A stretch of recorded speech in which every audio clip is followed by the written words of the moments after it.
And gentlemen, we are going to Game 5. I am so freaking hyped for this Game 5 right now. I thought it was going to be 3-0 for Cloud9, 3-1. It's going to be 3-2. Either way right now, these teams, they have so much stress on them. This is just so good. And there is so much on the line now, and the pressure is mounting more than it ever has. So let's look at both of these teams individually in terms of what they need to do to perform at their utmost in this final game. Cloud9. Zyrene, hit me. Cloud9, he didn't have a good game. He needs to turn it around. His level 1 stuff, those shenanigans cost them that early game lead, which TSM did not let up the pressure, and they just kept their foot on the gas. Dyrus got snowballing. He seems to be one of the most emotional players that is currently on that stage. We saw him in a Game 5 versus LMQ. He went absolutely crazy. Is he going to do it again? I think he might. All right, and on TSM's side, we just called out Dyrus for picking it up. But Bjergsen, he's been playing pretty well so far this series, Pobelter. Yeah, his ultimate's onto the... Because, what would happen every single time was Dyrus would walk up with his ultimate, root Sneaky, and then Bjergsen would just land every single ultimate and Sneaky would die. Yeah, there's definitely an aspect of a lack of dive on the side of Cloud9. Is there a pick other than Mundo maybe they should have gone for, seeing that Xerath, saying we're going to have to get to him to keep Sneaky alive? I think the problem wasn't really the Mundo because, really what else could you pick? Most of the good diving meta champions were banned, Alistar, Maokai. I think the problem was in the early pick Nunu. And so TSM was really good on recognizing that they would run a Protect the Kog'Maw comp with little engage. And so that Xerath pick was just really perfect. All right, let's go into a replay about 28 minutes in. It's a 4-for-0 by TSM, and it's a perfect example of what you were talking about here, Pobelter, with the lockdown of the Kog'Maw and then the Xerath ults to follow up. So I'm going to let you explain this one for us. So we can roll the clip. Sneaky's been playing pretty well so far. He's just been evading and living very closely every time. They're just kind of kiting around right now, poking each other. And then, so C9 is starting to get very low from the Xerath poke. They start the TSM starts the dragon because C9 is so low. And right here, C9 should just back off. It's impossible for them to win this fight because they're so poked. Nunu actually does get the smite steal. But Dyrus, like I said, he just starts running it Sneaky with his ultimate, gets the root off. Bjergsen gets all the ultimates on him. Everyone else is getting destroyed by Amazing and Turtle right now.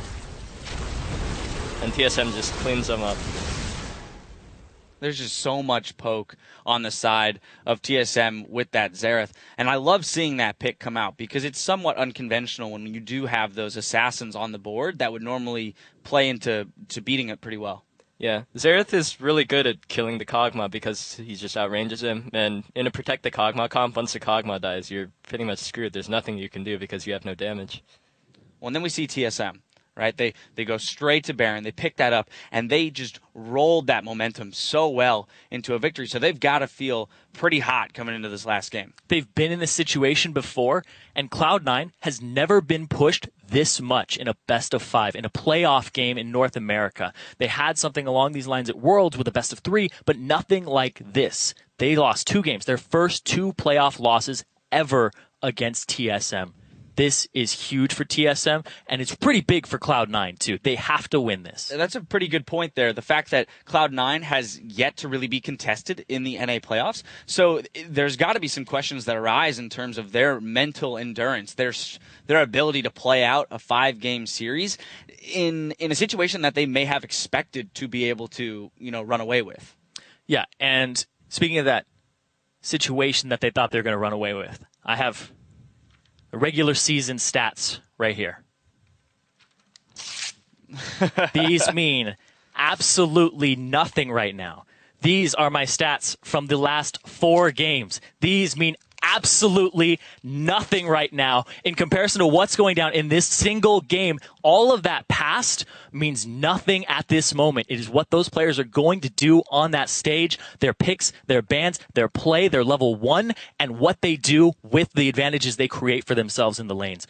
I am so hyped for this game right now. I can barely contain it. I cannot wait to get in there. And Jat, we heard Jat talking about the mind games that are going to be played going into this final game because of the fact that they are switching sides, strategies have worked, they haven't worked, things like that.